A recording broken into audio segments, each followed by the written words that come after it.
Empezó.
Hola a todos. Eh, en un ratito comenzamos. Esperamos que se conecten un par de personas más.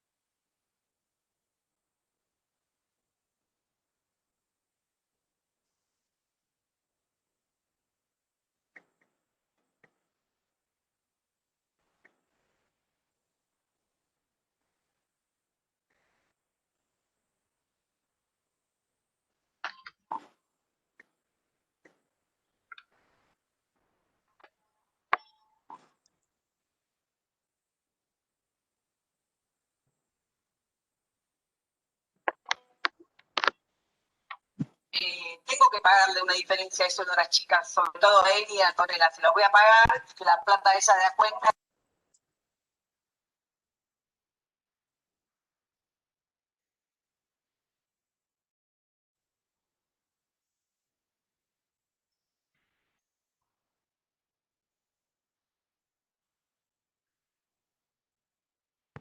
Ok, espera. Bien, ¿yo cómo estoy?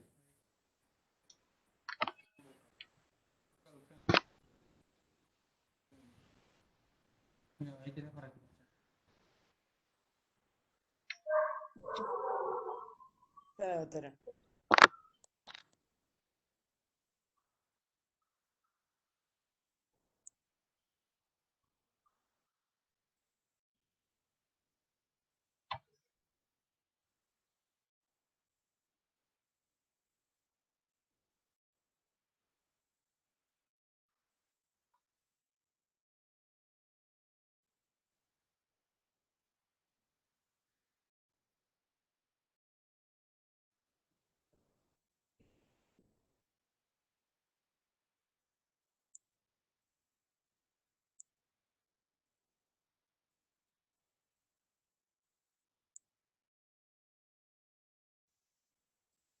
Hola, ¿qué tal a todos? ¿Cómo están? Ya,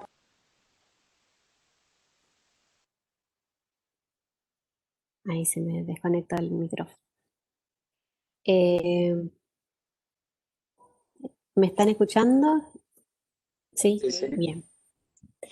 Bueno, en primer lugar, muchísimas gracias por conectarse a esta convocatoria que fue hecha con muy poca antelación, pero por la importancia del tema, no queríamos demorar en la salida de esta capacitación.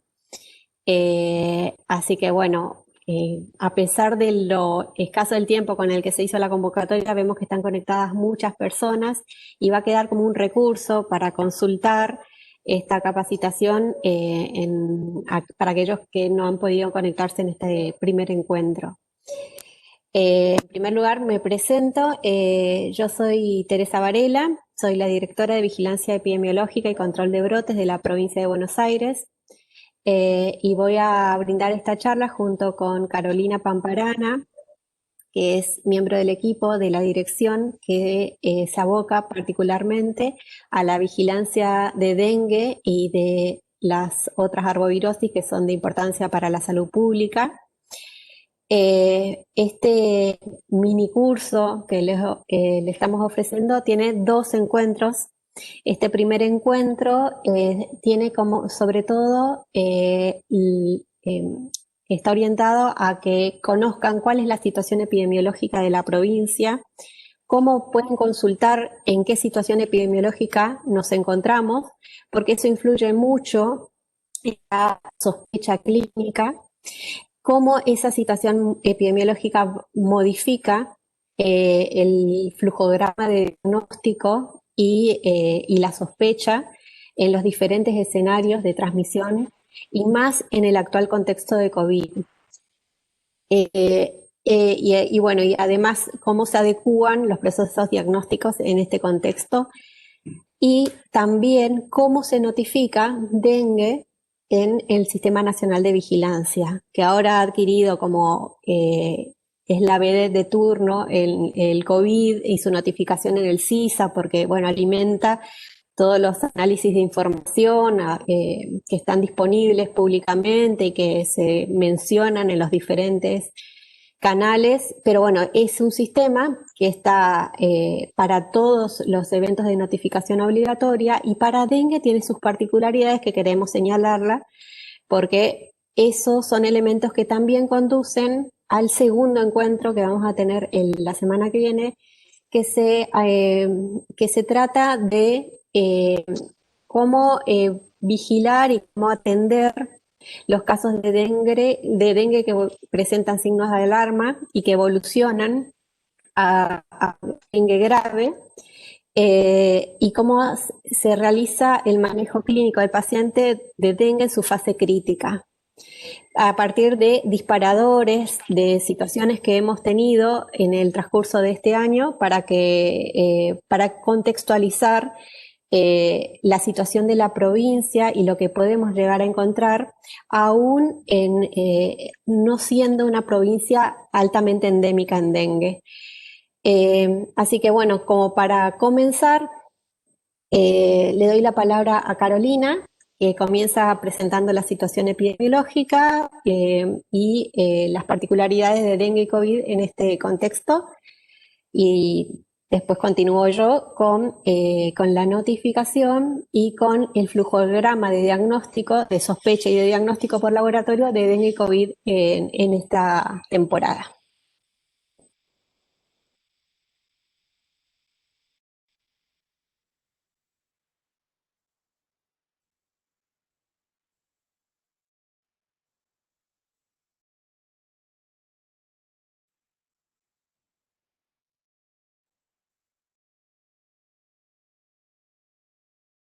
Bueno, buenas tardes a todos y todas. Bueno, mi nombre es Carolina Pamparana, como me presentó Teresa, yo trabajo en la dirección haciendo la vigilancia de enfermedades transmitidas por mosquitos, arbovirosis y zoonóticas. La presentación de hoy tiene que ver con la vigilancia epidemiológica del dengue en la provincia de Buenos Aires. Vamos a empezar, ahí está, hablar un poco del contexto, en realidad, en relación a la provincia de Buenos Aires. Siempre en vigilancia epidemiológica estamos observando qué es lo que sucede en el país, así que un poco hablar del dengue, cómo es esta enfermedad en el país y en la provincia de Buenos Aires. En Argentina, el dengue es una enfermedad que no es endémica, ya que la transmisión vectorial se interrumpe durante las épocas más frescas o de invierno, ¿sí? La ocurrencia de casos es bien estacional y se da generalmente cuando aumenta la temperatura debido al modo de transmisión que tiene esta enfermedad, que es a partir del mosquito Aedes aegypti. Es ahí donde el mosquito aumenta su densidad poblacional y puede empezar a generar casos acá en la provincia de Buenos Aires y en el país. Bueno, acá es simplemente para mostrarles que a partir de la reintroducción, digamos, del vector en la década del 80 en Argentina, se dieron 3 brotes grandes, digamos. Cada uno de ellos superó en el número de casos a los brotes anteriores. Estos son los datos a nivel país, digamos. En el año 2009 fue el primer gran brote que tuvimos en el país, con circulación del serotipo 1 y con casos autóctonos por primera vez en la provincia de Buenos Aires, que eso nunca había sucedido previamente. Después, en el año 2016, también se dio un brote que superó al año 2009, con circulación principalmente de DEN1 y también hubo circulación de DEN4. Y lo que sucedió este año, en el año 2020, que se notificaron, bueno, 92.000, casi 300 casos con sospecha de dengue a nivel país, con 56.492 casos confirmados y probables, con circulación también de serotipo DEN1, DEN4 y DEN2. Fíjense cómo a medida que avanzan los años, siempre se suma, digamos, algún serotipo a la circulación, con lo que esto implica, ¿no?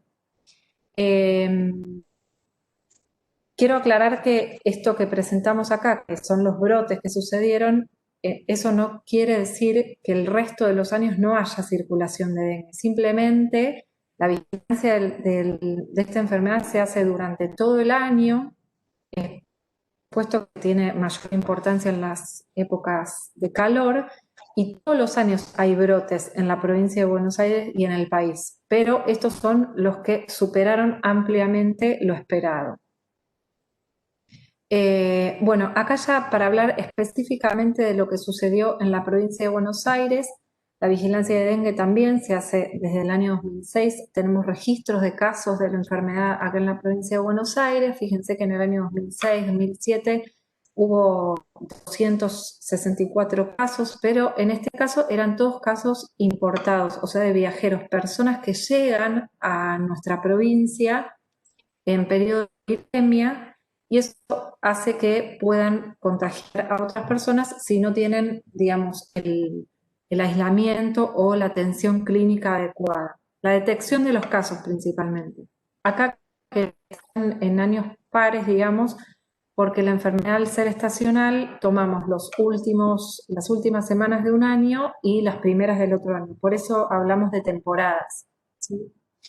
Pero bueno, esto es como para que vean cómo es el registro, digamos, fruto de la vigilancia epidemiológica que se hace aquí en la dirección. Tenemos estas notificaciones de edad de casos desde el año 2006 hasta la actualidad. Y si ven, es lo que conversábamos recién respecto de la cantidad de casos. Estos son casos notificados, o sea, en sospecha clínica de la enfermedad. En el año 2009 fue el brote que nos sorprendió, digamos. Después hubo casos, pero no tantos. En el año 2016, 7.088 casos notificados, y este año casi 13.000 casos notificados. Esto es más o menos lo mismo, pero acá se ve más marcada la estacionalidad. En realidad tiene que ver, lo que estamos viendo acá es el número de casos notificados por semana epidemiológica por año. Y vemos el brote del año 2009 no está representado acá, pero sí vemos que en el año 2016, fíjense, en las primeras semanas del año tuvimos este gran brote. Después hubo otros brotes más pequeños en el resto de los años, hasta llegar al 2020, donde se ve una gran cantidad de casos. A lo largo de estos años en donde hacemos la vigilancia de las enfermedades transmitidas por mosquitos, específicamente dengue, que es lo que les estoy mostrando ahora, es sumamente importante poder detectar, cuando se tiene la sospecha clínica de un caso, poder tomar una muestra de laboratorio para confirmar el diagnóstico o descartarlo, y en caso de confirmar ese diagnóstico, poder identificar el serotipo que circula.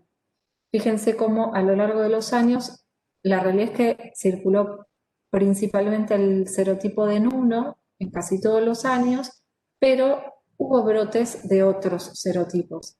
Y esto es importante porque la circulación de más de un serotipo aumenta, digamos, las probabilidades de que las personas puedan tener dengue grave, ¿sí? O con signos de alarma. Aunque no es, o sea, no es condición necesaria. Bueno, igual de las cuestiones clínicas ya se va a hablar más el jueves que viene, pero en la primoinfección El también, el miércoles, perdón. En la primoinfección también se pueden dar casos de dengue grave. De ahí la importancia de detectar la sospecha clínica de los casos.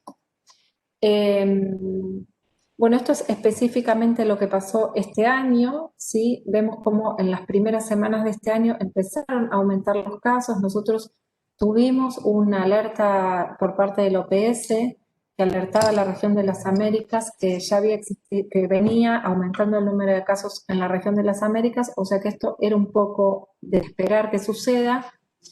Y bueno, esto muestra cómo el número de casos cómo fue la dinámica de los casos a lo largo de las semanas epidemiológicas. Y acá lo que yo quise mostrar es que en realidad lo que sucedió cuando estábamos en el pico de los casos de dengue, se declaró, digamos, por parte de estos organismos internacionales la declaración de la pandemia y empezó a circular en la semana 10, se detectó el primer caso de COVID en la provincia de Buenos Aires.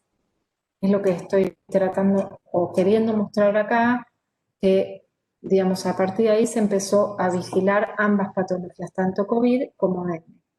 Y bueno, la curva bajó, que puede ser porque empezaba la época más fresca, digamos, o también pudo haber sido porque se sospechaba más COVID que dengue. Pero bueno, eso es un análisis que podremos estar más adelante.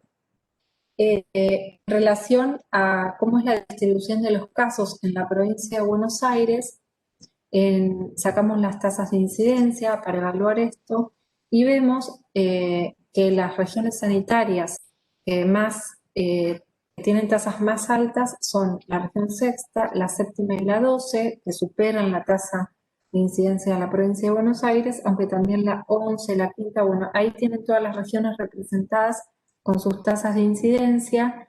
La provincia está dividida en 12 regiones sanitarias y en este caso la sexta es la zona de Almirante Brown, Lanús, Lomas, Berazategui.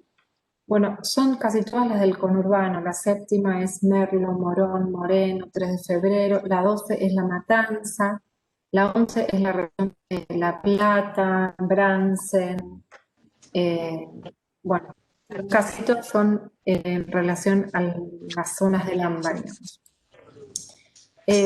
A su vez, una vez que nosotros identificamos esos casos distribuidos por región sanitaria, evaluamos cómo es la tasa de incidencia de los municipios de la provincia de Buenos Aires. Este gráfico lo que trata de mostrar es eso.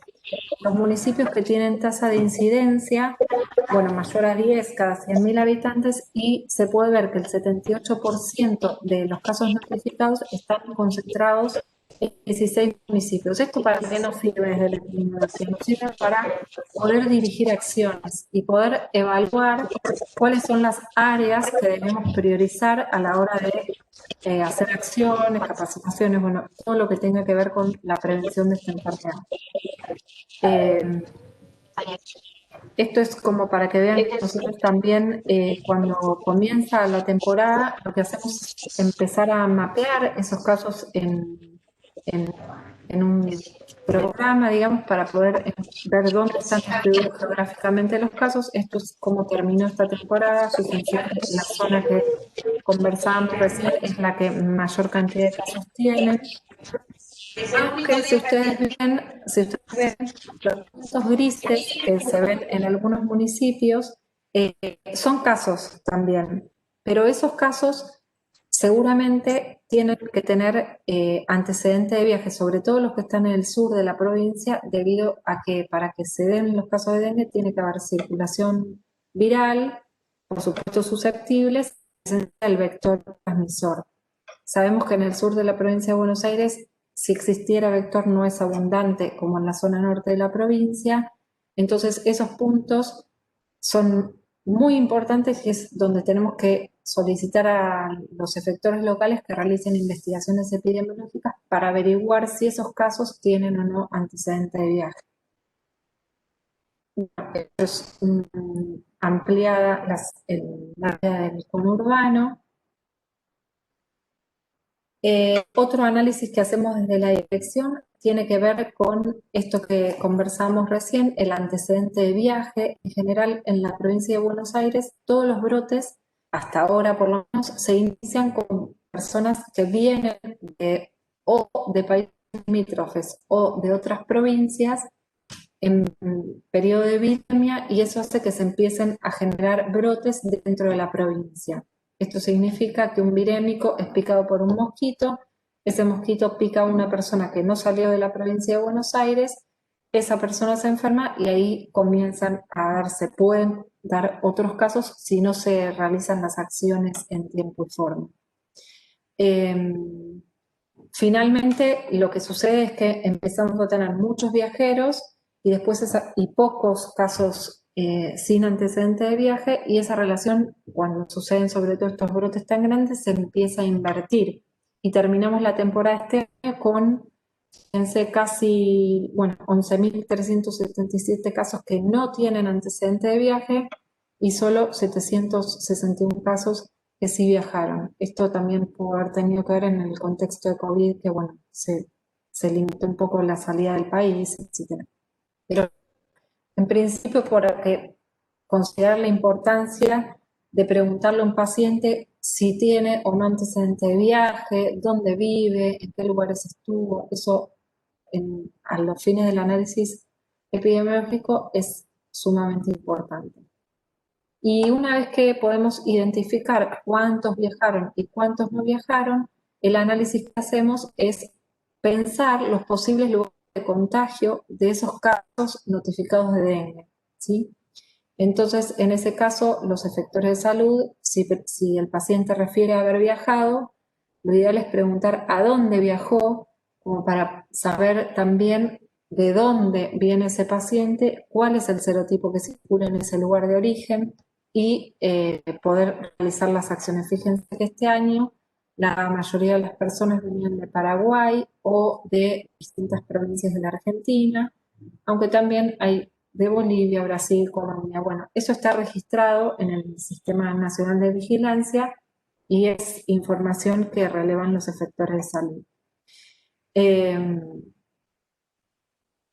Bueno, entonces, para seguir con la lógica de este análisis epidemiológico, lo que hacemos es ver de todos esos casos que sí tuvieron antecedente de viaje, cuántos vinieron de las provincias de nuestro país. Entonces, hacemos uso del Boletín Integrado de Vigilancia del Ministerio de Salud de la Nación, que nos permite identificar las provincias donde existe circulación del virus dengue y qué serotipos circulan. Por supuesto que las provincias del norte en general tienen casos antes que la provincia de Buenos Aires por todas las condiciones climáticas, la presencia del vector. Entonces, para nosotros ese boletín, digamos, es de consulta frecuente porque nos permite estar atentos a los posibles serotipos que se incorporan o que se introducen en la provincia de Buenos Aires. Bueno, esto es como para comparar un poco lo que pasó este año, que es lo que tenemos en la derecha de la pantalla, en contraposición con el último brote que fue en el 2016, los casos notificados y los positivos en ambas temporadas. Fíjense que lo que sucedió este año superó, acá tenemos en un 82% los casos notificados de la temporada anterior y 97% casos positivos. Bueno, ya Tere va a hablar sobre esto, pero cuando se desencadena un brote utilizamos la confirmación por nexo, entonces hablamos de casos positivos y no solamente de confirmación por laboratorio. Pero bueno, es como para que vean cuál es la dimensión que tomó esta enfermedad este año en la provincia de Buenos Aires. Bueno, y esto es para ver a lo largo de las semanas epidemiológicas la diferencia que hubo entre una temporada y la otra. La azul más oscura es la de este año, que fue un poco más abrupto, tanto su aumento de casos como su descenso de casos, en relación a la del 2016. Y bueno, como para comparar esas dos temporadas. Y lo que sucedió este año, como les comentaba al principio en ese gráfico que veíamos, es que tuvimos la interrupción, digamos, del COVID en plena epidemia de dengue. Eso hizo que se empiecen a vigilar las patologías a la vez y que tengamos o que hayamos tenido a principio de la temporada casos confirmados tanto para COVID como para dengue. Eso, bueno, me quedó medio en el medio esta filmina, pero esta filmina es como para que ustedes vean que nosotros estamos también atentos, como el año pasado estábamos atentos a las alertas que emitía la OPS respecto del posible brote de dengue que iba a venir. Este año, el último alerta que publicó la OPS es del 28 de julio, y lo que hace es alertar a la región de las Américas sobre la coexistencia de COVID y dengue en nuestro territorio, ¿no? Entonces, bueno, llama a los países miembros, digamos, a esforzarse en la vigilancia, diagnóstico y tratamiento de COVID, al mismo tiempo que facilitar el acceso de los pacientes con dengue y otros arbovirosis al sistema de salud, ¿sí? Y así disminuir el riesgo de las infecciones por COVID y la detección oportuna de signos de alarma de dengue, que son los que nos permiten identificar si los pacientes se van a agravar o no. Pero bueno, eso es materia del próximo encuentro, que va a ser más detallado el tema de la clínica. Nosotros en epidemiología utilizamos la definición de caso para poder evaluar cuándo una persona se sospecha de una patología o no. Existe la definición de caso. Esa definición de caso para dengue es distinta a la de COVID, aunque comparten algunos síntomas. El caso de dengue es toda persona que tenga fiebre de menos de 7 días de duración al momento de la consulta, resida o que haya viajado en los últimos 15 días a un área con circulación viral de dengue, como les decía hoy, por ejemplo, o provincias del norte del país o países limítrofes, o que viva en un área con presencia del vector. Como nosotros ya tuvimos brotes de dengue en la provincia, eso está incorporado hace algunos años, que la persona esté en un área con presencia del vector. La característica que tiene es que no tiene síntomas de vías aéreas superiores, que se haya descartado otra etiología y que tenga 2 o más de los siguientes síntomas, que son esos que ven ahí: cefalea, dolor retrocular.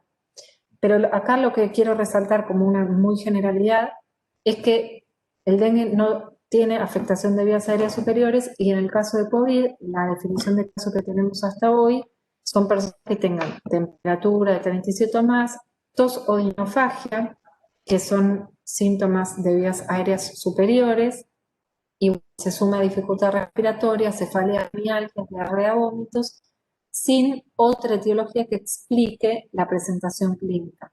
La situación que quizás podamos tener cuando empiece a circular el dengue, si es que circula, es que quizás pueden aparecer pacientes o consultar pacientes que tengan fiebre, cefalea y mialgias, y si no podemos, digamos, discernir cuál de las dos patologías es, la epidemiología primero nos ayuda mucho, porque si preguntamos si viajó a algún lugar, bueno, podemos tener presente si ese lugar de donde viene tiene circulación o no. Acuérdense de ayudarnos con documentos del OPS, alertas del OPS, los boletines integrados de vigilancia nacionales, el boletín que emite la provincia de Buenos Aires también todas las semanas.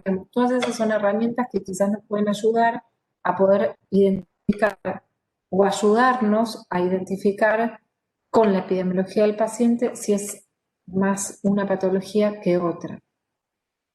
Esta es la que había quedado medio colgada, pero bueno, está acá, es el registro que tenemos nosotros hasta la semana 31 de este año, que es aproximadamente principios de agosto, en donde en ese momento teníamos 286 casos confirmados de COVID, confirmados por laboratorio, y cuando los cruzamos con la base de dengue, de esos 286 casos de COVID, también había 11 casos confirmados de dengue.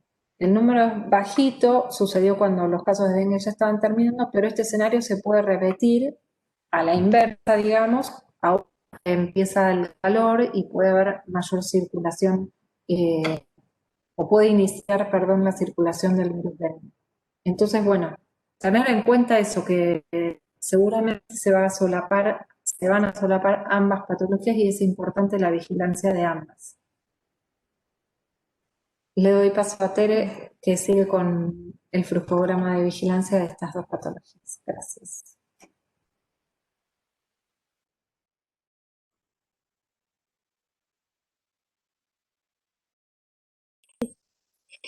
Bueno, como les mencionaba Carolina, ahora estamos entrando en un periodo de temperaturas más altas, como mencionaban incluso en el chat, el calor que hace hoy, y con la consecuente aumento del riesgo para las enfermedades transmitidas por vectores, particularmente dengue, que es nuestra principal enfermedad transmitida por mosquito, pero no tenemos que olvidar que también acá este territorio es endémico en encefalitis de San Luis, que es una enfermedad transmitida por mosquito, que no tiene el potencial epidémico de dengue, pero forma parte del universo de eventos que se presentan como síndromes febriles agudos inespecíficos y que también forman parte de los diagnósticos diferenciales que se tienen que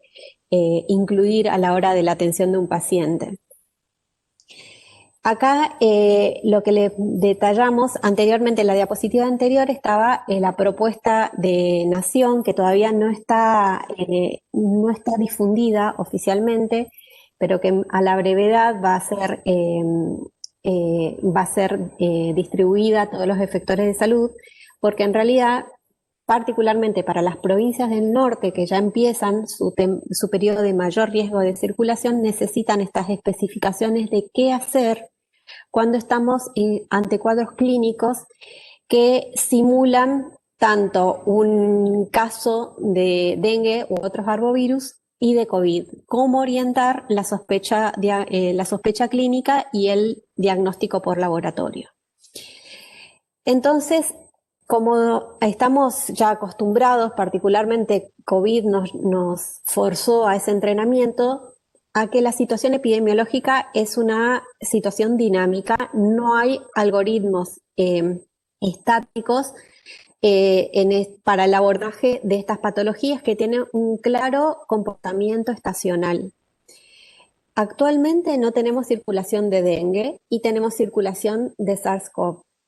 Si bien la circulación ha disminuido, lo que permitió que se habiliten actividades, que aumente la movilidad de las personas, aún continúa circulando virus SARS-CoV y por lo tanto hay riesgo de ocurrencia de casos en los servicios de salud. Por lo tanto, se establecen estos tres como escenarios a la hora de abordar un paciente. Está el primer caso, el de la izquierda, en donde claramente el caso, el paciente que tenemos frente cumple con la definición de caso específica de dengue y otros arbovirus. La definición de casos de dengue y otros arbovirus en el marco del síndrome febril agudo inespecífico, lo que exige es que la persona presente fiebre. Esta fiebre tiene que ser mayor a 38 grados y se tiene que acompañar de síntomas que son específicos de este cuadro, que son el dolor retrocular, erupción cutánea, la presencia de petequias o fragilidad capilar evidenciada a través de la prueba del torniquete positiva, o apoyo de parámetros bioquímicos como leucopenia y trombocitopenia. Es decir, que a la hora de sospechar de dengue, podemos auxiliarnos de métodos de diagnóstico, de parámetros bioquímicos para poder contar con elementos más específicos que nos lleven a la sospecha.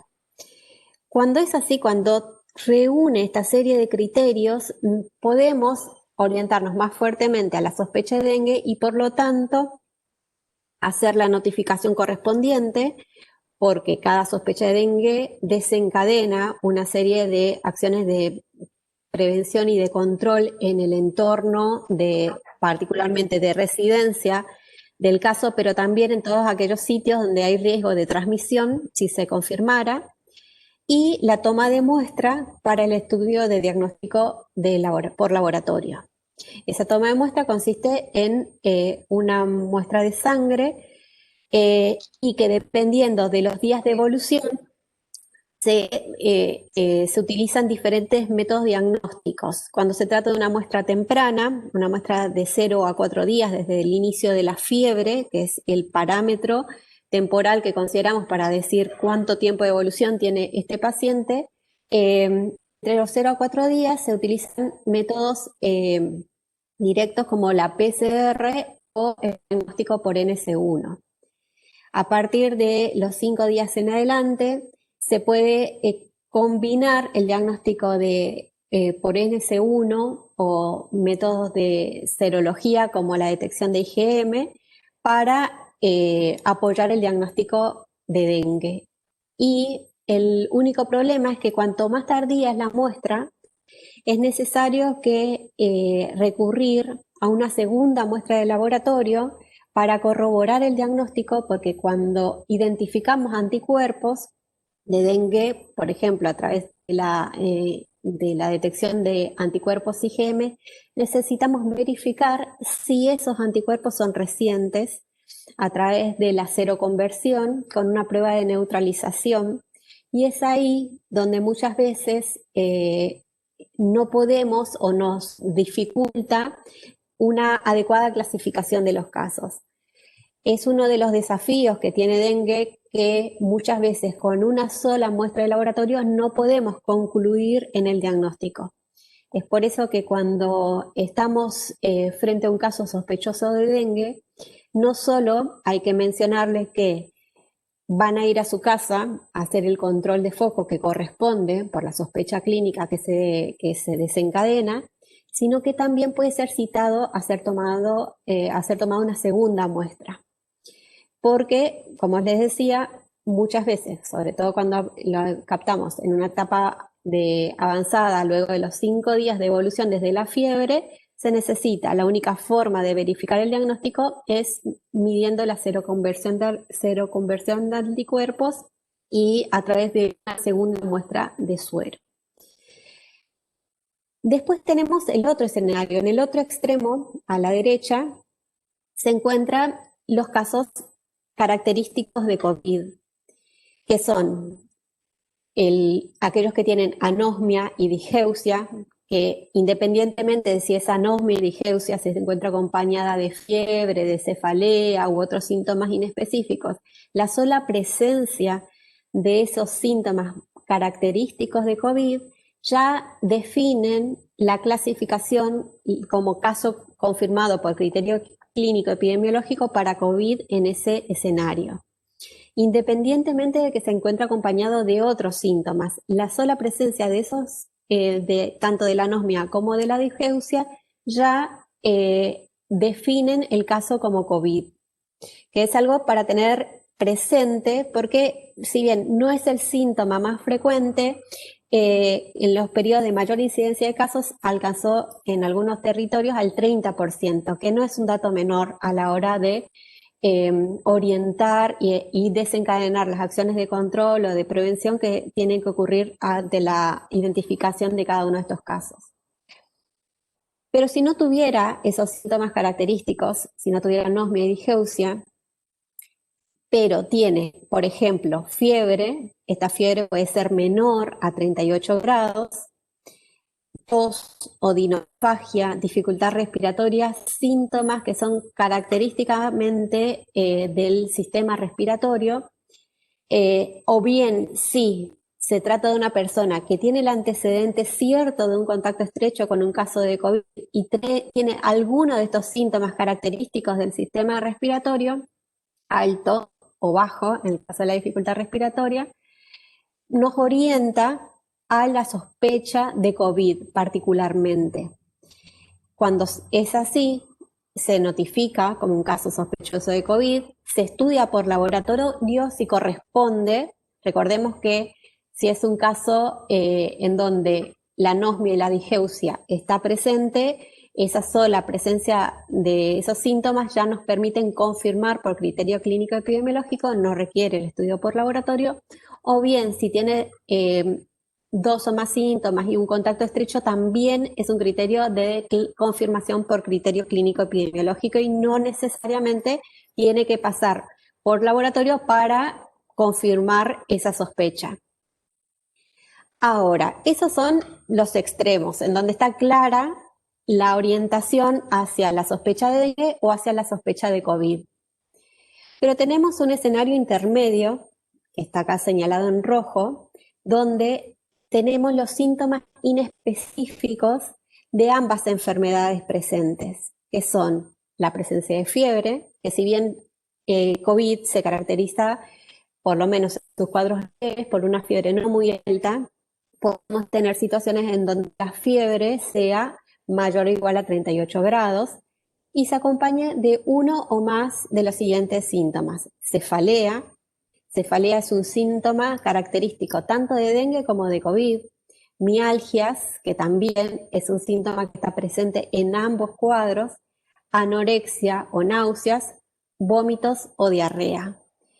La asociación de estos síntomas sin los síntomas característicos de cada uno de los cuadros, así en este actual escenario donde no persiste la circulación de SARS-CoV y todavía no tenemos circulación de dengue, pero somos un área de riesgo, en el área del AMBA particularmente, amerita la sospecha simultánea de ambos eventos. Y por lo tanto, la notificación de ambos eventos, la notificación tanto como caso sospechoso de COVID y de caso sospechoso de dengue.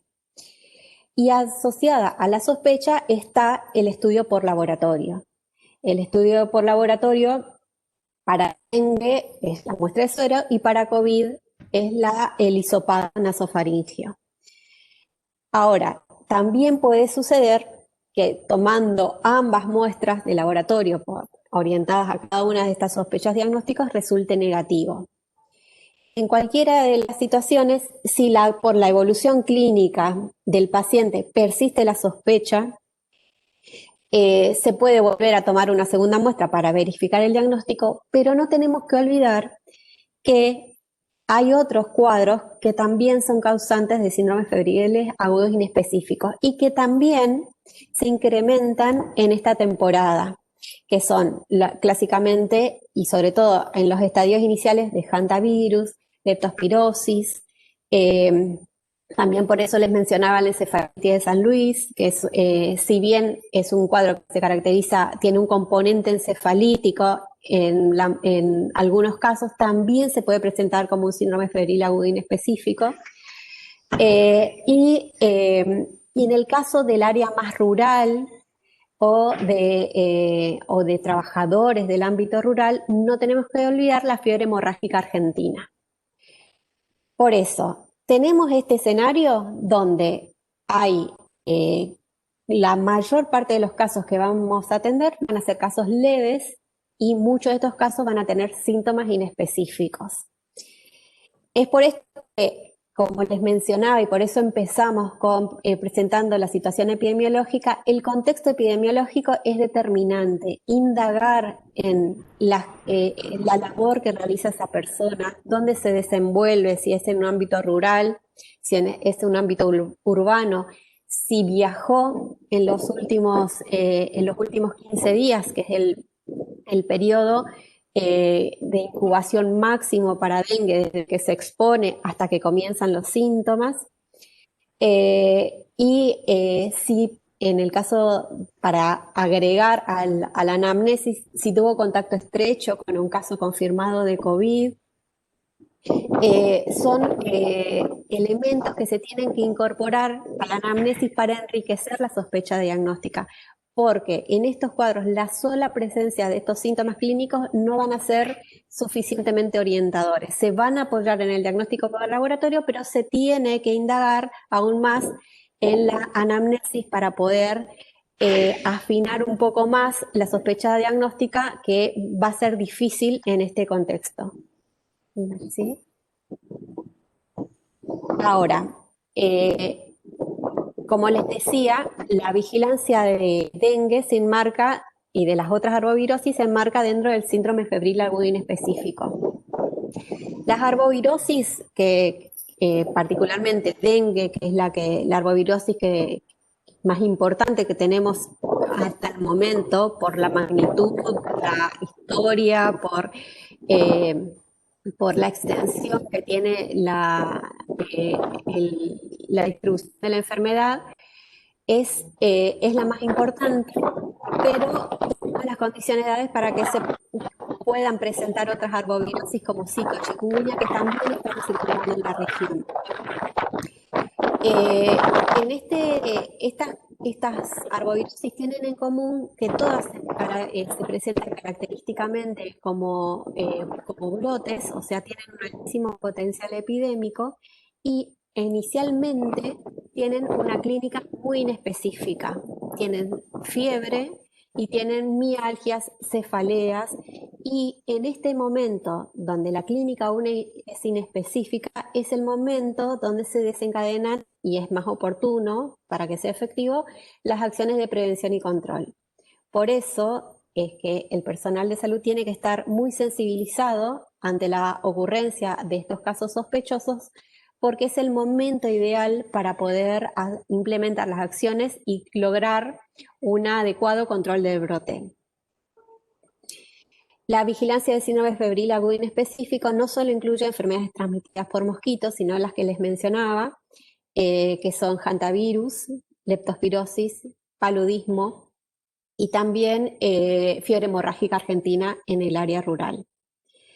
Por eso, para englobar todas estas patologías que tienen muchas veces un inicio clínico similar, se establece esta definición de caso, que es toda persona que presenta en el momento de la consulta fiebre o que haya presentado fiebre en los últimos 45 días, que sea una fiebre aguda de no más de 7 días de duración, acompañada de cefalea o mialgias, sin afección de vías aéreas superiores, sin etiología definida.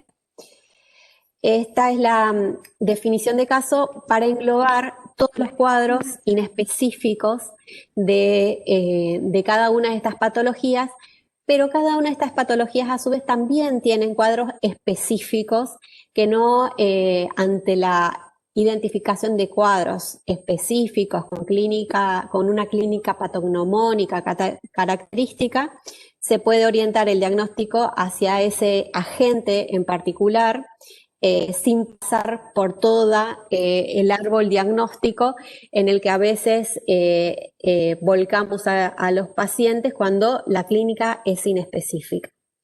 ¿La que sigue? Ahí está.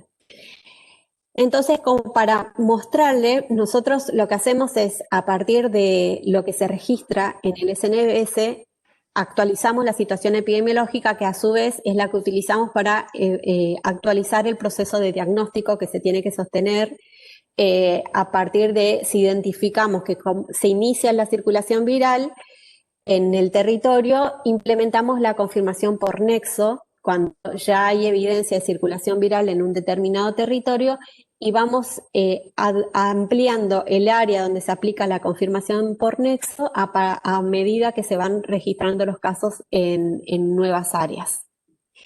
Esta es la portada del CISA, del SNBS, en donde, como cualquier patología, al inicio cuando no tenemos brote y que necesita que cada caso tenga su acción de control para poder acotar la transmisión, se notifica en forma nominal cada caso, es decir, los datos pormenorizados de cada caso, porque se realizan acciones de control en torno a cada persona con sospecha de la enfermedad.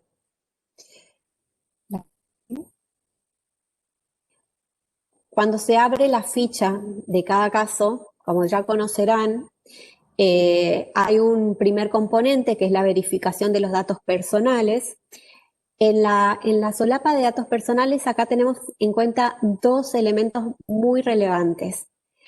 En primer lugar, y acá sobre todo en COVID lo hemos utilizado muchísimo, es el registro dentro de información de contacto personal del teléfono de contacto de la persona. Esto es muy importante, primero porque muchas veces, y sobre todo a partir de la telemedicina que se está implementando para el seguimiento de los casos de COVID y que se quiere extender para dengue, la disponibilidad del teléfono de contacto nos permitiría hacer ese seguimiento de los casos de dengue, particularmente sabiendo que el dengue, cuando hay una defervescencia de la fiebre, que es alrededor del quinto o sexto día, pueden aparecer los signos de alarma.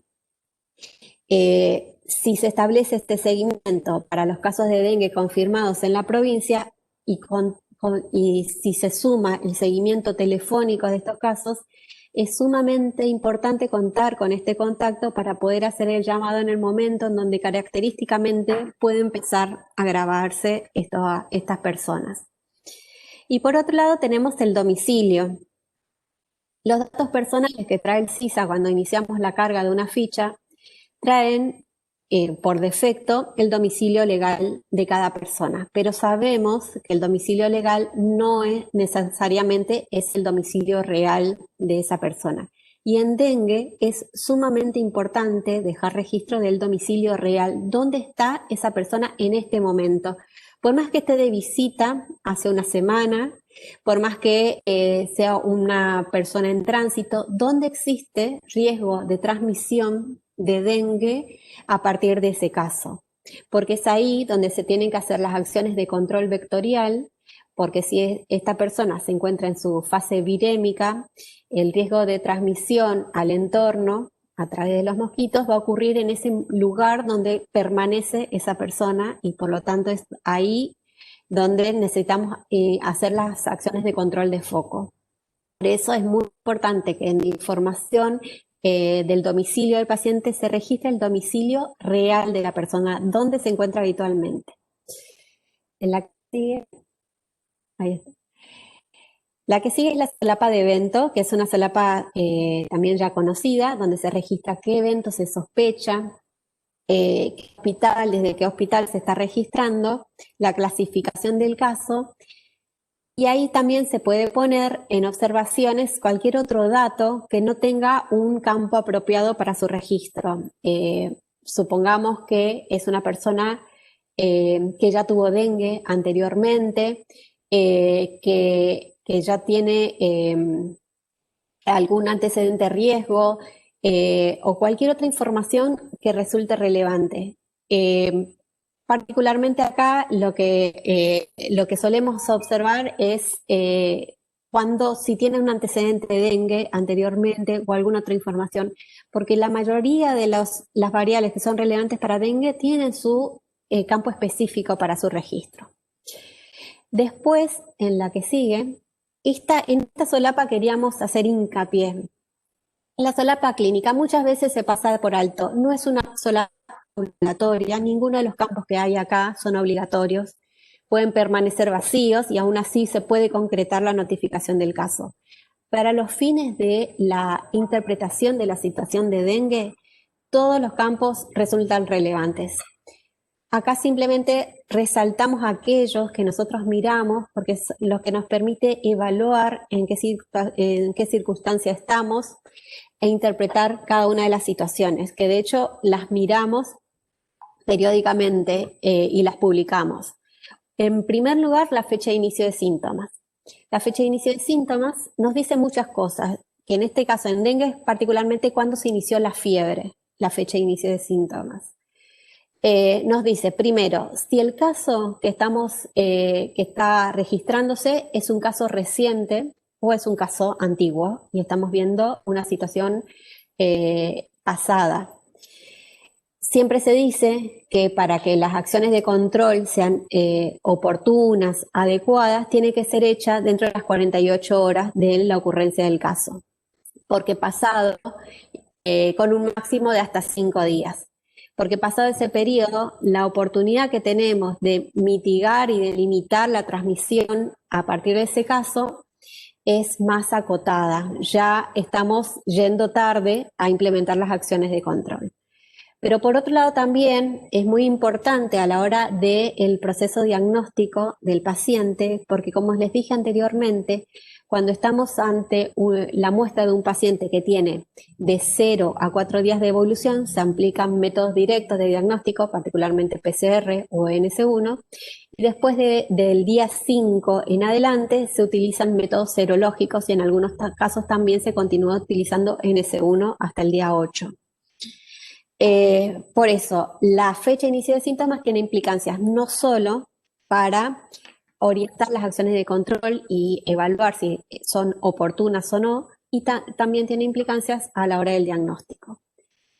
Especificar qué signos y síntomas tiene ese paciente a la hora de su atención, que es el segundo punto, donde se van agregando cada uno de los signos y síntomas, también son motivo de evaluación porque primero vemos de los casos en los que están adecuadamente registrados los signos y síntomas, cuántos de los casos cumplen efectivamente con la definición de caso.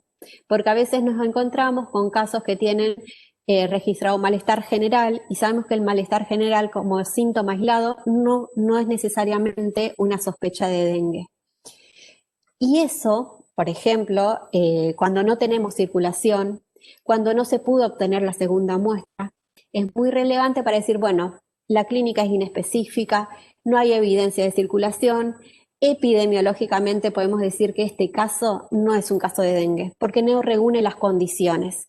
Ahora, si es un caso que tiene fiebre, cefalea, dolor retroocular, y no tenemos la segunda muestra o nos falta elementos para poder concluir si el caso fue confirmado, si fue descartado, si se hicieron las acciones de control, tiene más elementos clínicos para prendernos la alarma y decir, estamos ante un caso que pudo habérsenos pasado desapercibido, en los que hay que concretar el proceso diagnóstico porque puede estar indicando una situación de riesgo. Y después están los demás elementos, que son la presencia de comorbilidades, si recibió tratamiento, cómo evolucionó, si evolucionó en forma grave, si requirió internación. Todos los elementos que nos permiten categorizar si este caso de dengue es un caso que presenta signos de alarma o signos de gravedad o eventualmente si ha fallecido. Acá hay como les mencionaba Carolina anteriormente, nosotros tenemos brotes de dengue sucesivamente todos los años. No podemos decir que somos una población altamente expuesta, pero tenemos una gran parte de la población expuesta, particularmente a DEN1. Siempre se habla que dengue grave y fallecidos por dengue se da en poblaciones altamente expuestas cuando se introduce un nuevo serotipo, pero no tenemos que olvidar que los casos importados que nosotros recibimos muchas veces de viajeros que vienen, traen no solamente el virus, sino también traen la epidemiología del lugar donde lo adquirieron. Es decir, que por ahí, como se vio en esta última temporada, que son migrantes que viven en el área del conurbano, que son residentes, si bien son residentes hace un par de años en la provincia de Buenos Aires, tienen un antecedente y una exposición previa a varios serotipos en su país de origen. Entonces podemos identificar casos de dengue grave, casos fallecidos, aún en un contexto sin circulación o aún en un contexto de baja circulación o de circulación de DEN1, que es nuestro serotipo más frecuentemente hallado. Por eso nuestra epidemiología solamente no nos garantiza que no podamos tener en nuestro sistema de salud casos de dengue grave, casos fallecidos, porque tenemos circulación de personas y que cada uno trae la historia epidemiológica de su país de origen. También, inicialmente, sobre todo al principio de la temporada, todos los casos sospechosos tienen que pasar por el laboratorio, porque clínicamente no podemos garantizar que se trate de un caso de dengue si no hay un contexto epidemiológico que lo avale. Entonces, todos los casos tienen que tener sus pruebas de laboratorio cargadas en la solapa de laboratorio con el tipo de muestra, la fecha de toma de muestra, el sitio de origen y el lugar de derivación si corresponde. ¿Me sigue? Y en epidemiología, acá, como les decía anteriormente, para interpretar un caso de dengue, sobre todo cuando cuando hacemos el análisis de la situación epidemiológica para adecuar los procesos de diagnóstico y de sospecha, miramos cada uno de los casos, sobre todo aquellos que tienen alta sospecha clínica, qué antecedentes epidemiológicos tiene y de dónde son esos antecedentes epidemiológicos, porque eso nos orienta cuál es el serotipo más frecuentemente circulando en ese lugar, si hay otros arbovirus circulantes en ese lugar, o hay otra situación que oriente a no solo a buscar dengue, sino que también otras patologías cuando no se confirma dengue, pero tiene un cuadro de síndrome febril agudo inespecífico que necesitamos verificar.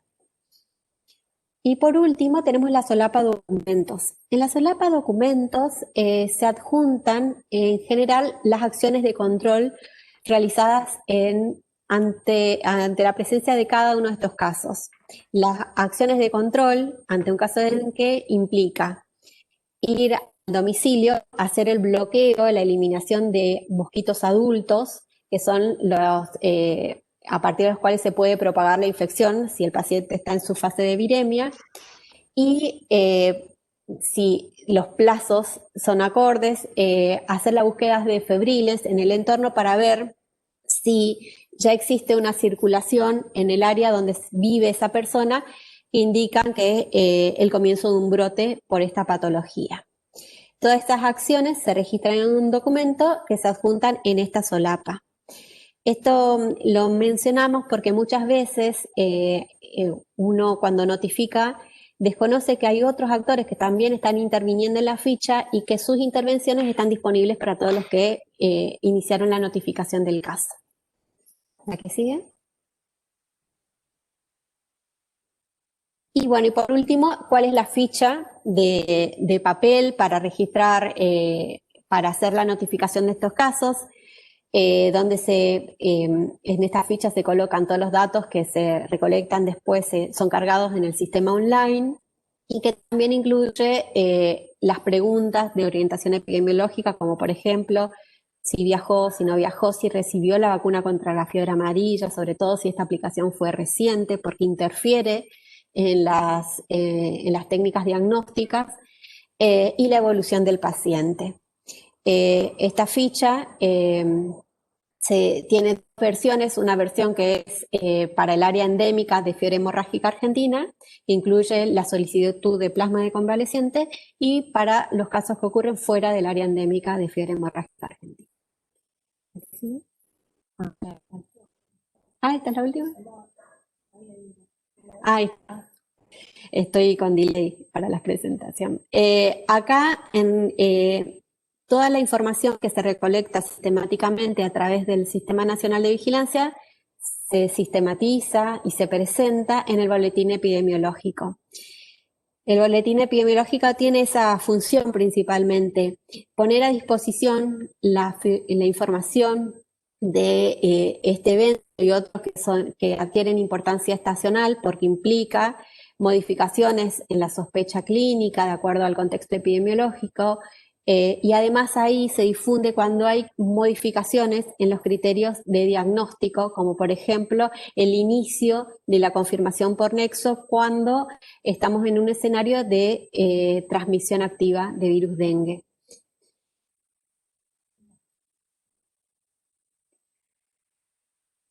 Y en esta última diapositiva ponemos la definición de caso de dengue, porque si bien, como les decía anteriormente, tenemos una definición de caso cuando la clínica es inespecífica, pero tenemos cada una de las patologías y cuenta con una definición de caso específica, que si lo cumple, el proceso diagnóstico empieza por ahí. Cuando no la cumple, cuando es inespecífica, el proceso diagnóstico generalmente empieza por dengue, porque es nuestra arbovirosis más importante, porque es nuestra patología de síndrome febril agudo inespecífico más frecuente, y se va adecuando de acuerdo al contexto epidemiológico para incorporar otros eventos como fiebre hemorrágica, si se da en un contexto rural, o si tiene antecedente de viaje en un área donde está circulando otro virus, se va adecuando el algoritmo a partir de un estudio inicial de dengue. pero no olvidar que dengue tiene esta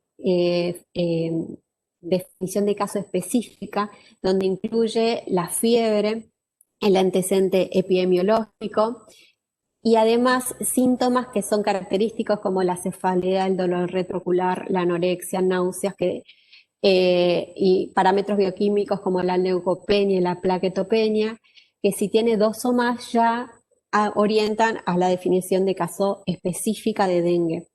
Cuando tenemos una primera prueba diagnóstica de tamizaje positiva, estamos ante un caso probable, es decir, ante la detección de anticuerpos IgM positivos o ante un método de NS1 positivo, estamos hablando de un caso probable que necesita confirmación, y la confirmación se realiza ya sea por PCR, cuando se trata de una muestra temprana, pero cuando se trata de una muestra tardía requiere de una prueba que es la neutralización, a través de la cual se verifica la seroconversión de los anticuerpos que indican una infección aguda, por esa que acompañada de la clínica permite confirmar el diagnóstico.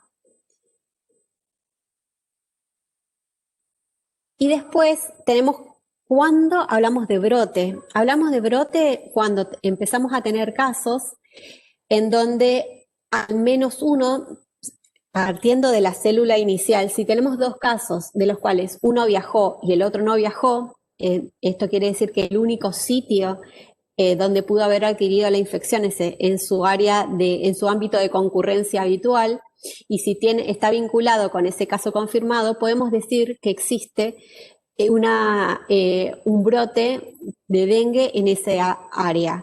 Lo habitual, lo que generalmente observamos es que empezamos a identificar un caso confirmado, casos probables, que no necesariamente son identificados desde los servicios de salud, pero que están vinculados espacialmente, temporalmente, en un área, y empezamos a hacer las investigaciones en terreno y definimos un área con brote a partir de lo recolectado en el sistema de vigilancia.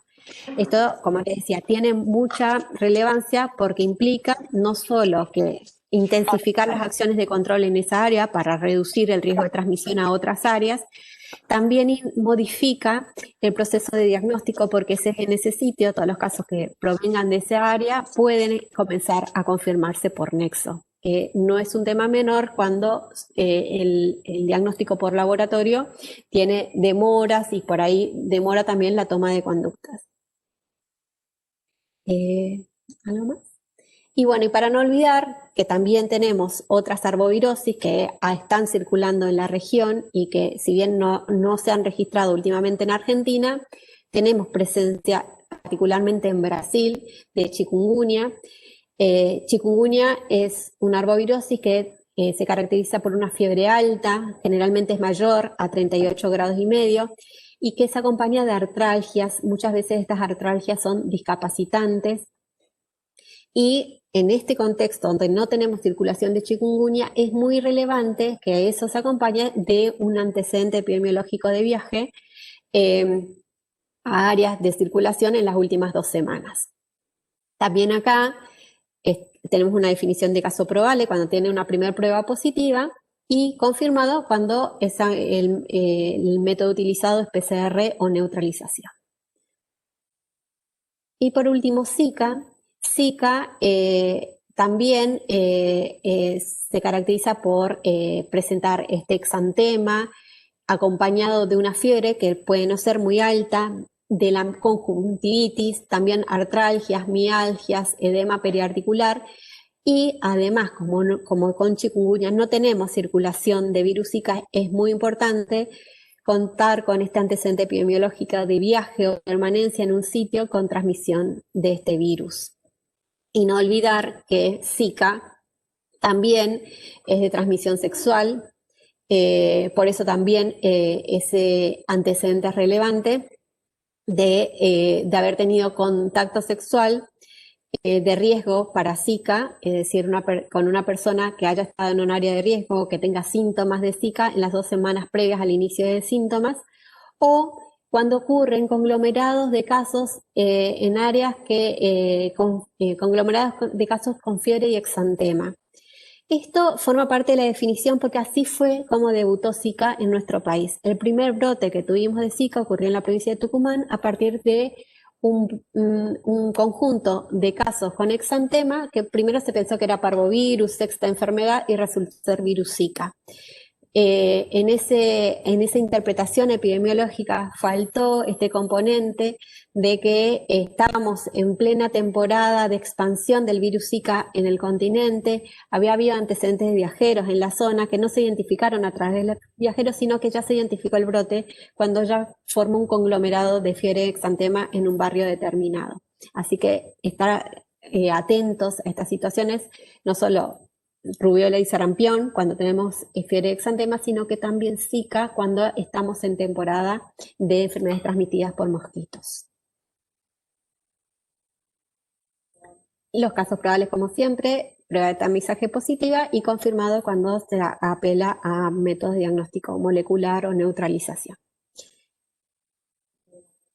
Y por último, acá como para ordenar lo que les venía diciendo, el proceso de diagnóstico por laboratorio está muy definido por el tiempo de evolución de la clínica del paciente desde el inicio de la fiebre hasta que se atiende.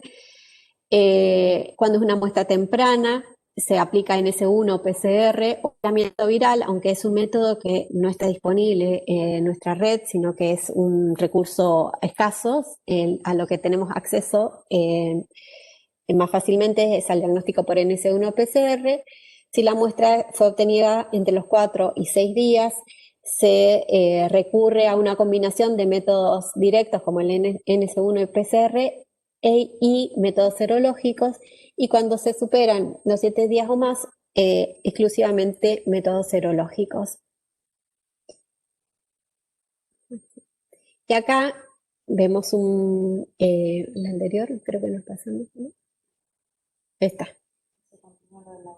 Acá está de acuerdo a qué método empleamos, cómo se clasifica el caso de acuerdo al resultado de cada uno. Acá también está puesto de que si el resultado es negativo, pero la clínica es muy específica y continúa la sospecha de diagnóstica, se apela a tomar una segunda muestra de laboratorio para verificar el caso. Y algo que casi me olvido es que en los cuadros inespecíficos, cuando no tenemos una certeza de si se trata de dengue o de COVID, lo indicado es que por el riesgo para la salud pública de cualquiera de ellos, se aplican las medidas de control para ambas, es decir, el aislamiento del caso, la identificación de sus contactos estrechos y evitar las picaduras de mosquito para evitar el riesgo de transmisión al entorno hasta que se verifique el diagnóstico. Es por eso que cuando hay inespecificidad en la sospecha clínica, no solo afecta el proceso diagnóstico, sino las acciones de control que se tienen que desencadenar, que tienen que ser simultáneas siempre para evitar un mal mayor, que sería que exista diseminación de alguna de ellas. Y acá solamente para refrescar cómo está constituida la red de diagnóstico de dengue en la provincia.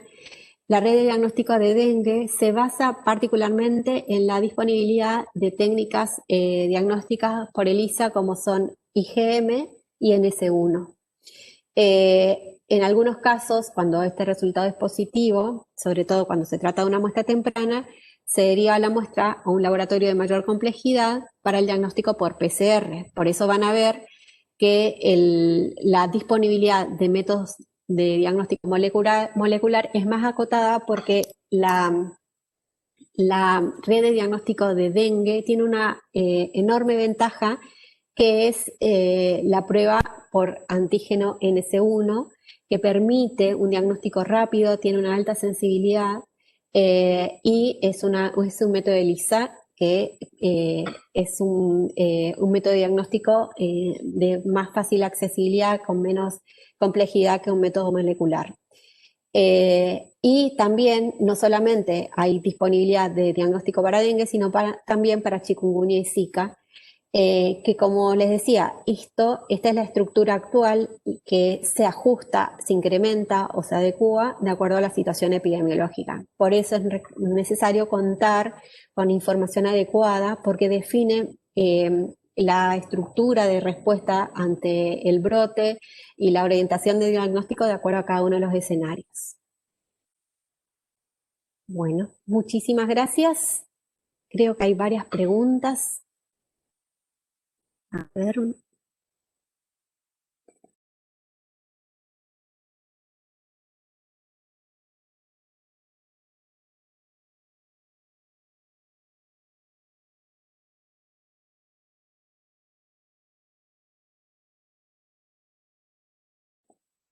Bueno, lo vamos viendo ahí. Ahí fueron poniendo preguntas en el chat. Menciona que a veces ISA no toma el número de teléfono y lo colocan en observaciones. Es adecuado.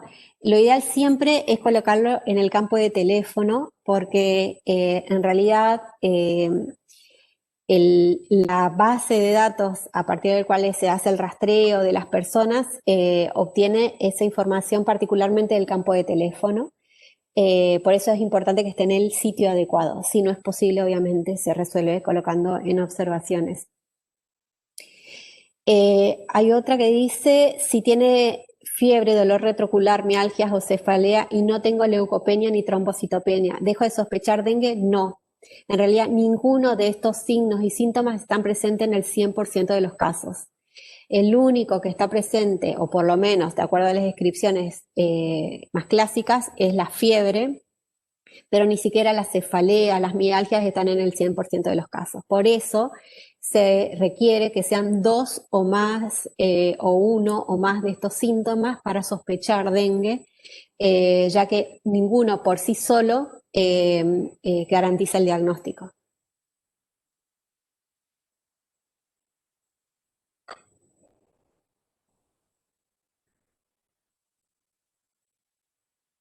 Dice, cuando hablaste de caso sospechoso de COVID-dengue, se emplea hisopado nasofaringeo para descartar confirmar SARS-CoV.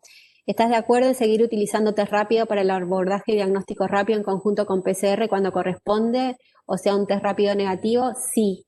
En realidad, ese es el algoritmo que está vigente, que en casos con clínica y que esa clínica esté dentro de los 7 días de su evolución, apelar al diagnóstico por test de antígeno porque tiene una alta sensibilidad, pero aún así si continúa dando negativo, se tiene que continuar el diagnóstico por PCR para su confirmación. En este contexto, en donde no tenemos circulación de dengue y sí tenemos circulación de SARS-CoV, hay que sostener ese proceso diagnóstico. ¿Estos protocolos cuándo comenzarían a ejecutarse? ¿Y si se cuenta con reactivos para dengue? Sí, se cuenta con reactivos para dengue. La intención es hacer el lanzamiento de la campaña en el transcurso de la semana que viene, y ahí ya van a estar publicados los protocolos y todos estos documentos para su orientación. En el mientras tanto sigue vigente el protocolo del año 2020 que está disponible en la página. El protocolo está dividido en las acciones a realizar en periodos epidémicos específicamente y fuera de periodos epidémicos, es decir, en periodos interepidémicos, en donde se tiene que realizar toda la preparación de los servicios, las acciones de prevención y la puesta a punto de las capacitaciones para enfrentar la nueva temporada, que es la instancia en la que estamos ahora. Después, ¿cuántos casos de dengue querés comentar, esa?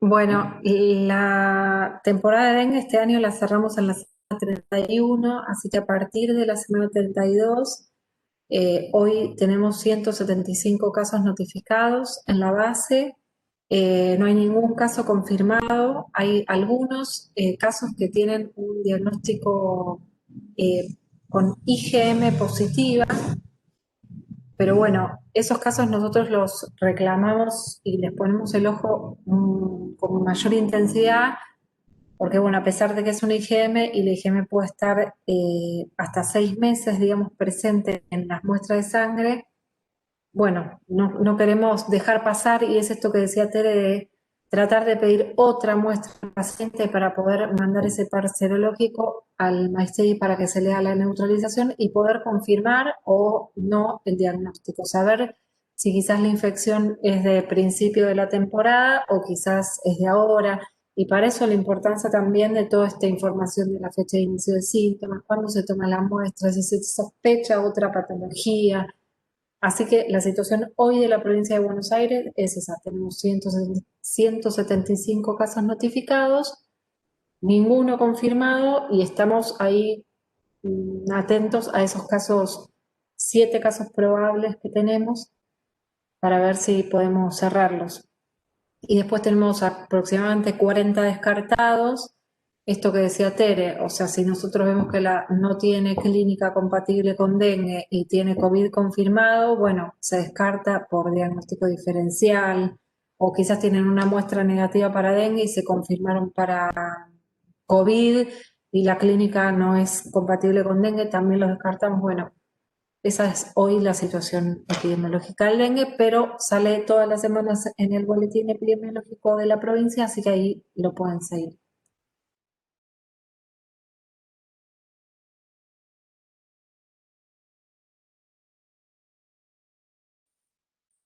Hay otra pregunta que dice, a ver si no se me pasó ninguna. En región sexta tenemos PCR en Fiorito y NS1 en Berazategui. ¿Cómo se selecciona el lugar de derivación? Por defecto, todas las muestras se inician por el diagnóstico por métodos de ELISA, ya sea NS1 e IgM. El diagnóstico molecular es una segunda instancia en el proceso diagnóstico para verificar el diagnóstico ante una NS1 positiva. O inclusive ante un NS1 negativo, que en términos epidemiológicos es un resultado no concluyente, pero una vez que ha sido procesada inicialmente por otro método de tamizaje, no inicialmente por PCR. Así que si en la red de diagnóstico cuentan con un laboratorio de diagnóstico por métodos de ELISA, en primera instancia va a ese laboratorio de referencia y continúa su camino de diagnóstico a la PCR de acuerdo al resultado. Es por eso que las acciones de dengue se desencadenan, las acciones de prevención y todas las acciones que se tienen que realizar en torno a un caso se hacen ante la sospecha, porque el proceso de diagnóstico es un poco más complejo y porque a veces un solo resultado positivo no nos confirma el caso, sino que tenemos que seguir estudiando. Esto que mencionaba Carolina, de que la IgM que nosotros detectamos ahora puede estar reflejando una situación pasada, que para tener una fuerte sospecha de lo que estamos frente a un caso de dengue agudo, tenemos que tener la clínica acompañante, por eso la fecha de inicio de síntomas es importante, conocer los antecedentes de esa persona, porque puede ser que esté indicando una situación o que la clínica que tenemos está reflejando otra patología. Además, también por eso es importante registrar si tiene antecedente de vacunación contra fiebre amarilla reciente, porque también es una razón por la que podemos encontrar reacción cruzada positiva y IgM positiva en casos en los que tienen un síndrome febril agudo inespecífico y no necesariamente estar indicando un caso de dengue. Sí, podemos mandar la presentación cuando se anotan en la capacitación, ustedes dejan un mail y vamos a estar enviando ese mail la presentación, no hay problema. ¿Qué sugieren en cuanto a la operatoria de casos sospechosos de COVID-dengue? Ejemplo, persona que se hisopa en domicilio se trasladaría al hospital para tomar muestra. Sí, en realidad es así. La propuesta que va a difundir el Ministerio de Salud de la Nación incluye un condimento que es, si el caso tiene una clínica inespecífica y se sospecha COVID y se sospecha dengue, porque la clínica es inespecífica, y poner todo el esfuerzo posible en garantizar el diagnóstico para COVID, que es el que se puede hacer la toma de muestra en domicilio, dentro de las 24 horas. Si eso se puede garantizar, se puede, una vez con el resultado, si el resultado es negativo, se tiene que gestionar el diagnóstico de dengue, porque no estaría descartado por la clínica, que es una clínica inespecífica, y con un resultado de COVID negativo amerita continuar estudiando. Lo real es que lo que va a suceder, o que tememos que vaya a suceder, es que la mayor parte de las veces se tenga que resolver la toma de muestra para ambas patologías en el momento en que se tiene contacto con el paciente en un servicio de salud. Es por eso que nosotros planteamos esta alternativa de que si la clínica es inespecífica y el paciente está en el servicio de salud, se tomen las dos muestras, porque va a ser muy difícil que en una instancia posterior se pueda hacer la toma de muestra de suero, porque ya merita la participación de extraccionistas u otro recurso que habitualmente no está yendo a domicilio. Por eso es que si la estructura de atención del paciente implica la toma de muestra de hisopado en domicilio y el diagnóstico está dentro de las 24 horas, podemos aguardar ese resultado para continuar el proceso de diagnóstico de dengue. Si eso no está garantizado, en este momento, que se inicia el mayor riesgo de circulación de dengue, lo recomendado es tomar las dos muestras y hacerlo en un servicio de salud.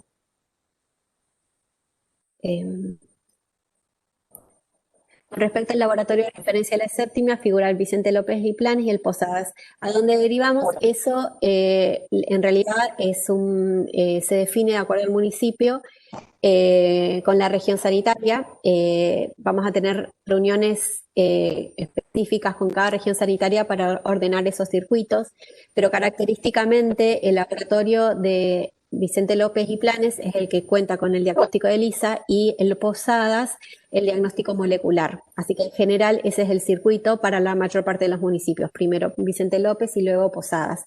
Pero hay municipios dentro de la región séptima que por su cercanía inician y culminan el proceso de diagnóstico directamente en el Hospital Posadas.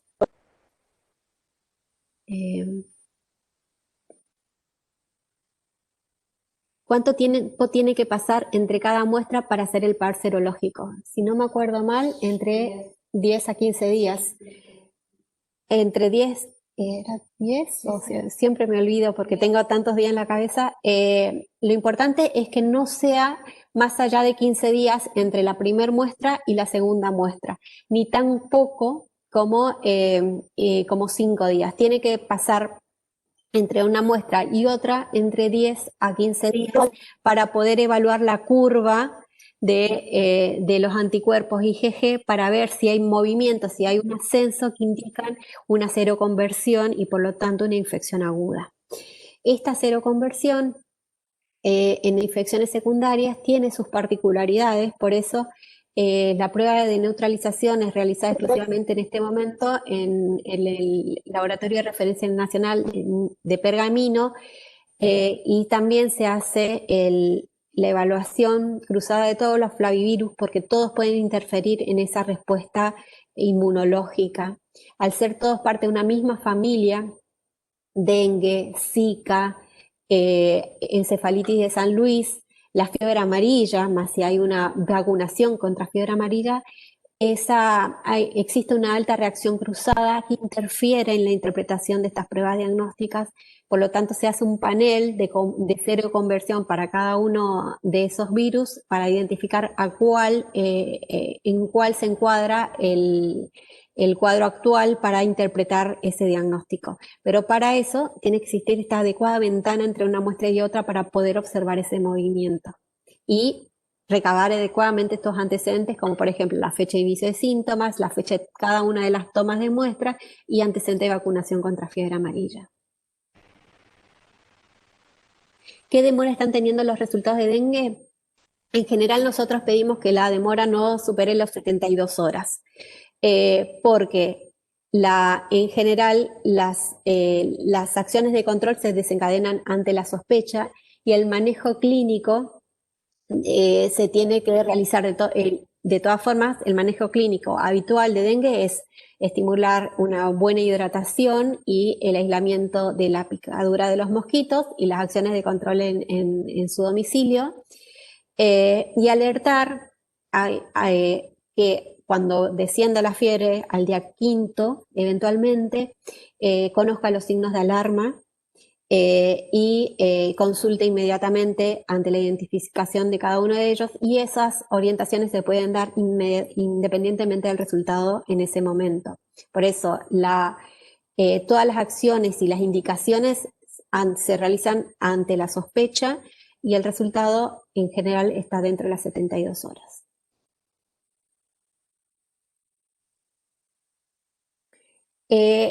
No es necesario que manden el mail porque ya los tenemos registrados en el momento que se inscribieron al encuentro, así que no se preocupen que los tenemos.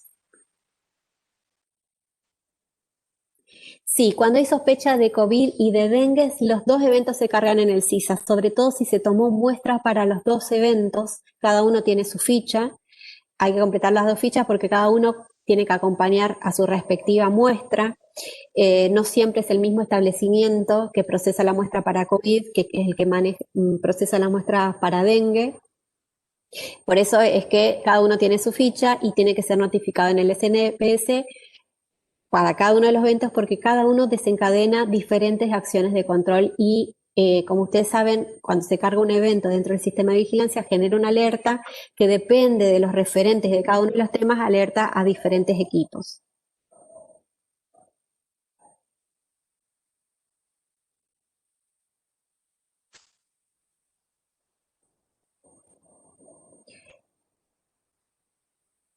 Dicen que no fue necesaria la inscripción previa. ¿No dejaron su mail cuando se inscribieron, cuando pusieron su nombre, no les solicitó un mail? No es una inscripción, sino completar unos campos de mail para la inscripción. Ah, bueno, entonces, si se solicitó, ponen el nombre y un mail. Si no, vamos a estar acercando todos estos materiales a la región sanitaria para que estén disponibles y a la dirección de hospitales para aquellos que forman parte de los hospitales provinciales.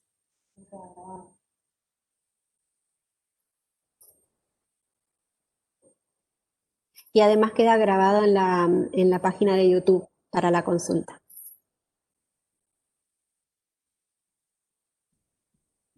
De los 175 casos notificados, ninguno tiene confirmación. Esto es porque quizás son probables y necesitan las pruebas de confirmación o porque están ya en el periodo de más de 5 días y a la espera de pruebas indirectas.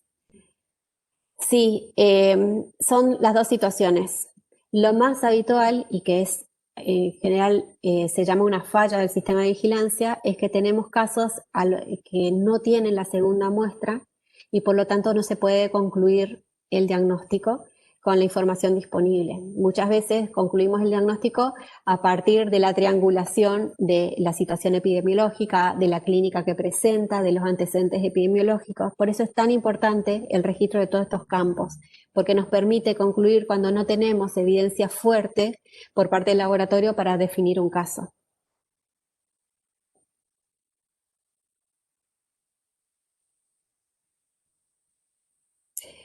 Para la segunda muestra en general, como la primera es procesada en el laboratorio de referencia, tiene que ser conservada por el laboratorio de referencia de la red de diagnóstico.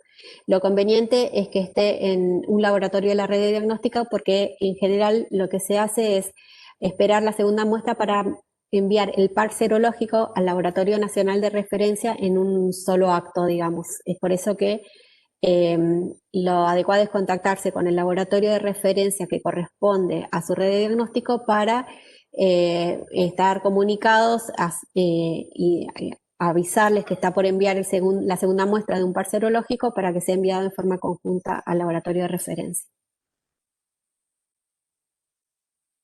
Sí, el INEP carga los resultados de neutralización efectivamente e inclusive esa neutralización, como les decía, se realiza no solo para el larvavirus que se indicó, sino para todo el panel de flavivirus que incluye encefalitis de San Luis, fiebre del Nilo Occidental, fiebre amarilla, para descartar cualquier otra interferencia en el diagnóstico que puede explicar la presencia de anticuerpos.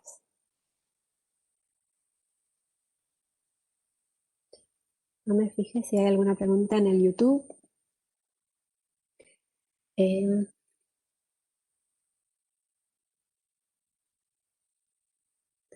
No hay preguntas.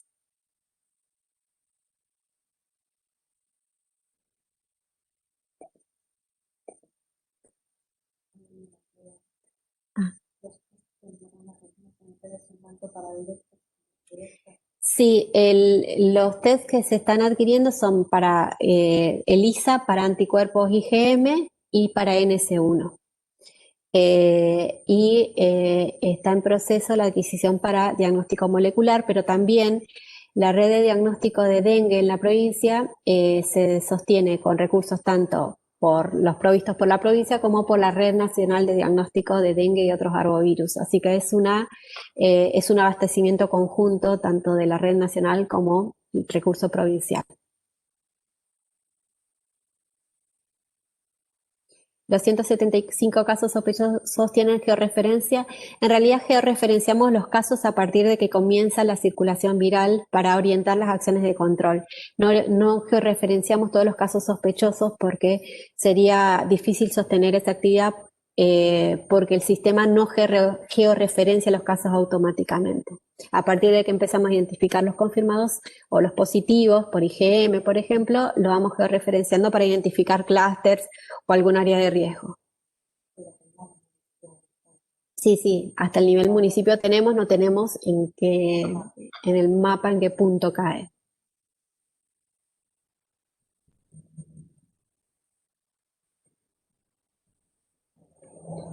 Bueno, muchas preguntas. Mientras, a ver si aparece alguna más. Ahí preguntan por Bahía Blanca, dice que es muy importante saber si contaremos con ese material. En Bahía Blanca aún no tenemos circulación viral, pero el Aedes sí. Eso es muy importante tenerlo presente. A veces la sola presencia del vector no es condición suficiente para que ocurra un brote. Para que ocurra un brote de dengue se necesita obviamente la presencia del vector, la oferta viral a través de personas que estén en fase de viremia, pero también factores climáticos, las temperaturas adecuadas para que se pueda completar los ciclos gonadotróficos que impactan en la velocidad de transmisión y la ocurrencia de brotes para un brote de dengue, para una enfermedad transmitida por mosquitos. Acá influye mucho el clima, pero por eso también, acompañando la vigilancia de casos, se tiene que vigilar el comportamiento del vector y se tiene que vigilar todos los casos con antecedente de viaje en esas áreas. Sí, el Pene de Bahía Blanca es parte de la red de diagnóstico de dengue. Tiene recursos para diagnóstico por ELISA.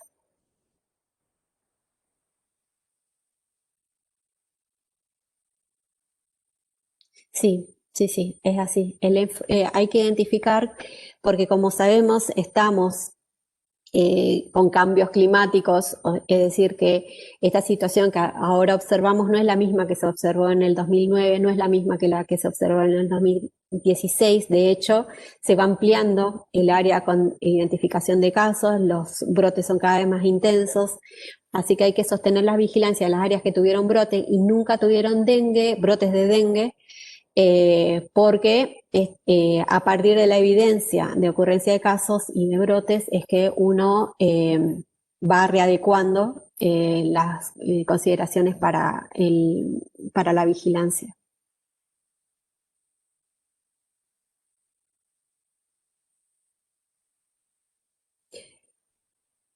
Bueno, mientras tanto, a ver si aparece otra. El segundo encuentro, como les decíamos, nos vamos a meter un poco más en el manejo clínico de los casos. Vamos a hablar, bueno, particularmente de la evolución de la fisiopatología de la enfermedad, la aparición de los signos de alarma y el manejo del caso en su fase crítica. Esto nos resulta relevante primero porque vamos a tener, entramos en nuestra temporada de alta circulación de personas porque se habilitaron no solo los vuelos, sino la temporada turística, por lo tanto podemos tener situaciones de casos importados y entre esos casos importados ya encontrar los primeros casos de dengue grave, porque el dengue es enfermedad de amplia circulación en la región y puede estar presente en los viajeros que recibamos en nuestra provincia. Así que independientemente de la situación epidemiológica que estemos registrando en la provincia, podemos tener casos de dengue grave y de hecho así ocurrió en esta última temporada, cuando aún no teníamos circulación confirmada, ya tuvimos nuestros primeros casos graves y fallecidos por dengue y por eso queríamos reforzar el conocimiento de estos aspectos. Y van a participar el doctor Tomás Orduna en la capacitación y otros infectólogos del Hospital Muñiz, sobre todo del área de manejo de paciente crítico, para poder brindar esta información y para poder enriquecer esos aspectos.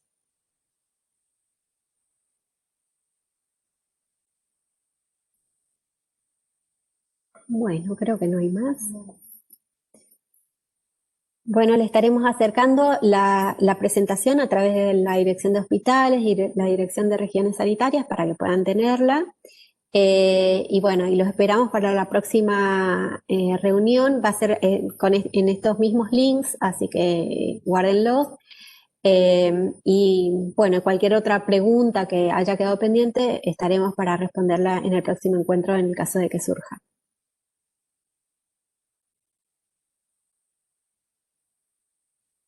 Creo que. Muchas gracias a ustedes por participar y por su participación activa haciendo tantas preguntas. Gracias, Tere, como siempre.